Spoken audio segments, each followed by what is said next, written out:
Sir నేను intermediate అయిపోయిన తర్వాత ఆ, ఎంసెట్ కోచింగ్ గుంటూరు గోరంట క్యాంపస్ ఆ. షార్ట్ టర్మ్ ఆ, కోచింగ్ చెప్పేవారు. 45 డేస్. చెప్పేవారు అవును. అప్పుడు ఆ క్యాంపస్ లో ఉన్నప్పుడు మొబైల్ ఎవరి దగ్గర ఉండే కాదు, మొబైల్ నాట్ అలౌడ్ క్యాంపస్ లోకి.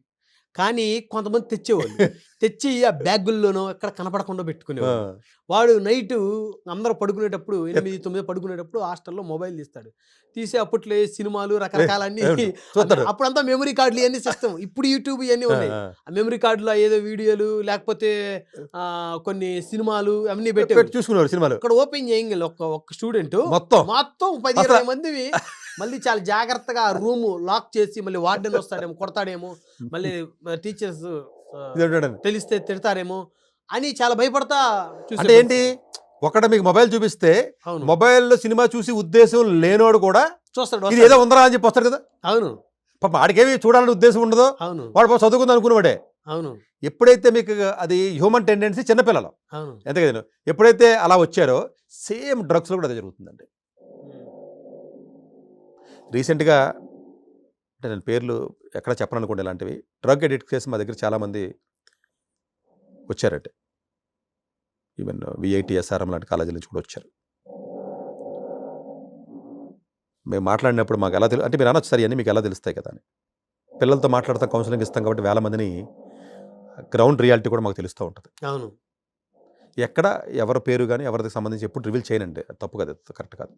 బట్ విషయాన్ని మిగతా వాళ్ళకి ఇలా జరుగుతుంది అని చెప్పడానికి ప్రయత్నం చేస్తాను అంతే. ఈ డ్రింక్స్ ఉంటాయి కదండి, మామూలు థమ్స్ అప్ ఉమ్.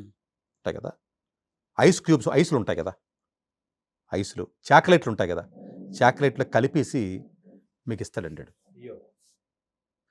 మిమ్మల్ని చూడగానే వీడు దానికే వచ్చాడని చెప్పి వాడికి ఇచ్చి చాక్లెట్ వేరు, వాడికి ఇచ్చి థమ్స్ అప్ డ్రింక్ వేరు, మిగతా వాడికి ఇచ్చేది వేరు. చూడగానే కస్టమర్ అర్థం అవుతాడు. ఆ స్థితికి మనం ఎదిగిపోయాం మనం. చాలా దారుణం సార్. హైదరాబాద్లో ఉన్నటువంటి స్కూల్ పిల్లల్లో 30%కి పైగా ఏదో ఒక రకంగా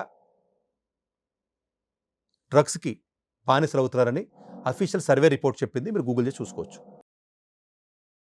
30 అంటే చిన్న నెంబర్ కాదు కదా. మేబీ పెద్ద పెద్ద స్కూల్స్లో అంత ఎక్కువ లేకపోయినా ఓవరాల్గా చెప్తున్నాను. స్లమ్ స్కూల్స్ అనుకోండి, గవర్నమెంట్ స్కూల్స్ అనుకోండి, చుట్టుపక్కల ఊరుకోండి, అన్నీ కలిపి నేను ఓవరాల్గా చెప్తున్న సర్వే రిపోర్ట్ ఇది. మీరు గూగుల్ చేసి చూసుకోవచ్చు. అదేంటి సార్ అంత నెంబర్ చెప్పారని మీరు అనుకోవచ్చు. అంత నెంబర్. ఏంటంటే ఈ పెద్ద స్కూల్స్లో కూడా ప్రాబ్లం ఏమవుతుందంటేనండి, చాలా రకరకాల రిచ్ కిడ్స్ ఉంటారు, వాళ్ళకి అన్ని రకాలు దొరుకుతాయి. కొంతమందికి ఇంట్రెస్ట్ ఉంటుంది, అలవాటు ఉన్నట్టు ఉంటాడు, రకరకాలు. ఫస్ట్ ఒక్కడు తెస్తాడండి, పక్కోడు చెప్తాడు. కొంచెం ఎవడైనా క్యూరియస్గా ఉంటాడు, ఎక్స్ప్లోర్ చేద్దాం ట్రై చేస్తాడు. ఆ వయసుడు అవును ఎలాంటిదైనా ఎక్స్ప్లోర్ చేస్తాడు, ట్రై చేస్తాడు. ఆడపిల్ల ఏమన్నాడు, మగ పిల్లడు ఏమన్నాడు, కొంచెం నోట్లో వేసుకుంటానంటాడు. బాగుందిరా అంటాడు, కొంచెం పట్టరారా, సరిపోయింది కదా. అవును నెక్స్ట్ ఇడు ఇలా సీక్రెట్గా జూనియర్ కాలేజీలో పిల్లలు కూడా మా దగ్గర కొంతమంది వచ్చారండి. జూనియర్ కాలేజ్ ఎక్సలెన్స్ ఎన్ఐఎన్ ఇలాంటి కాలేజీలు ఉంటాయి కదండి, మాకు కౌన్సిలింగ్ వచ్చారు.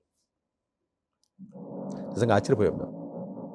అసలు ఎలా దొరుకుతున్నారా మీకు అసలు ఏంటి అని అడిగితే, వీకెండ్స్ ఇంటికి వెళ్తారు కదా మా ఫ్రెండ్స్, వాళ్ళు తెస్తారు సార్ అని చెప్పాడు. వీకెండ్స్ వాళ్ళు ఇంటికి వెళ్తూ ఉంటారు, హైదరాబాద్ సిటీలో ఉన్నవాళ్ళు.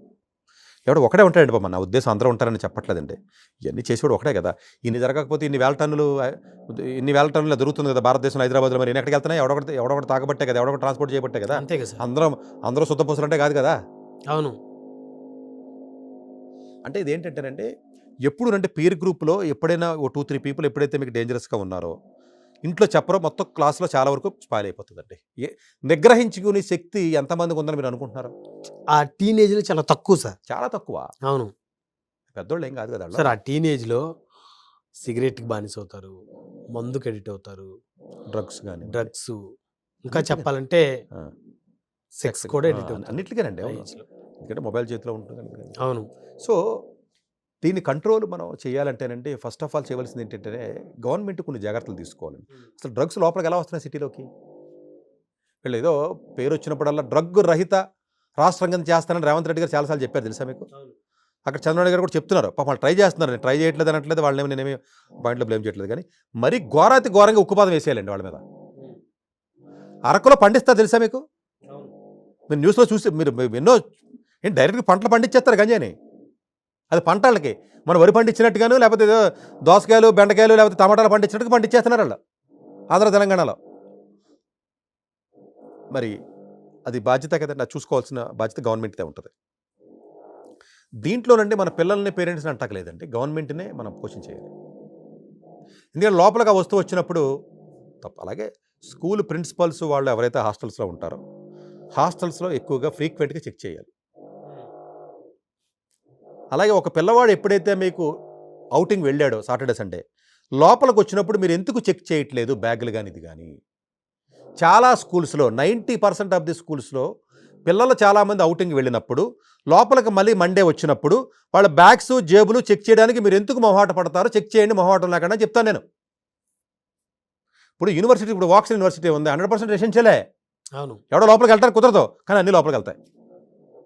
అన్నీ అంటే చెప్పేది ఇప్పుడు ఐఐటీస్ అయినా, ఎన్ఐటీస్ అయినా, వాక్స్ అయినా, లేకపోతే ఇంకోటని కాదు. ఎలా వెళ్తున్నాయి? టెక్ మహేంద్రలో టెస్ట్ చేస్తే ఎందుకు పాజిటివ్లు వచ్చినాయి? మరి హాస్టలే కదా. పబ్లిక్ అఫీషియల్ నోటీస్ ఇచ్చాడండి వైస్ ఛాన్సలర్, గూగుల్ చేయండి. టెక్ మహేంద్ర వైస్ ప్రిన్సిపల్ ఇచ్చిన నోటిఫికేషన్, అఫీషియల్గా ఇచ్చినటువంటి నోటిఫికేషన్ ఏదైతే ఉందో ఆ నోటిఫికేషన్ మీరు గూగుల్లో తీసి చూడండి. అవును. డైరెక్ట్గా వైస్ ఛాన్సలర్ చెప్పాడు, బయటికి వెళ్ళి లోపలికి మీకు మారక ద్రవ్యాలు తెస్తున్నారో తేవద్దని. అంటే ఒప్పుకున్నట్టే కదా. మరి ఇదేంటిది? అలా ఓల్డ్ ఐఐటీస్లో worst IIT Kharagpur. IIT Kharagpur director దండం పెట్టి డ్రగ్స్ వస్తున్నారా రాకండి రా అని చెప్పేసి స్ట్రిక్ట్ మెజర్లు తీసుకుంటాం, మీకు అటెండెన్స్ కట్ చేస్తాం, లేకపోతే మిమ్మల్ని ఫెయిల్ చేస్తాం, మిమ్మల్ని డిబార్ చేస్తాం అని చెప్పి అఫీషియల్ సర్క్యులర్స్లో ఐఐటి ఖరగ్పూర్ వాళ్ళు సర్క్యులేట్ చేశారు. అంటే గేట్ దగ్గర కానీ, లోపలికి బ్యాగులు పట్టుకొచ్చినప్పుడు కానీ ప్రాపర్గా మీరు వెరిఫై చేసినట్లయితే ఇది కంట్రోల్ చేయొచ్చు అంటాను నేను. అవును సార్, అవును. అంతే కదా. ఇది తీసుకోవాల్సిన జాగ్రత్త. గవర్నమెంట్ పర్స్పెక్టివ్లో నేను చెప్పేది ఏంటంటే, ఎక్కడన్నా ఏదన్నా ఒకటి తెలిసినప్పుడు ఈ పనిష్మెంట్స్ కానీ, ఇంకోటి కానీ ఏదైతే ఉంటుందో తీవ్రంగా ఇచ్చినట్లయితే కొంత భయంతో అన్న మిగతా పిల్లలు ఆగుతారు. అవును. ఆ భయం లేకుండా అయిపోతుంది. మన ఎస్ఆర్ఎంలో స్క్వాడ్ వెళ్ళి చెక్ చేస్తే పాజిటివ్లు వచ్చినాయి చాలా, చెన్నైలో. అవును. మిగతా కాలేజీలో చెక్ చేస్తే బోర్డు వస్తాయి. వాళ్ళు మన ఎంసెట్ కాలేజీలో కానీ, మిగతా కాలేజీలో, ఈ కాలేజీలో ఉస్మానియా లాంటి ఇంకా కంట్రోల్ ఉండదు. ఎస్వి యూనివర్సిటీ లోపల పండిస్తారు తెలుసా గంజాయి? ఎక్కడైనా విన్నారా?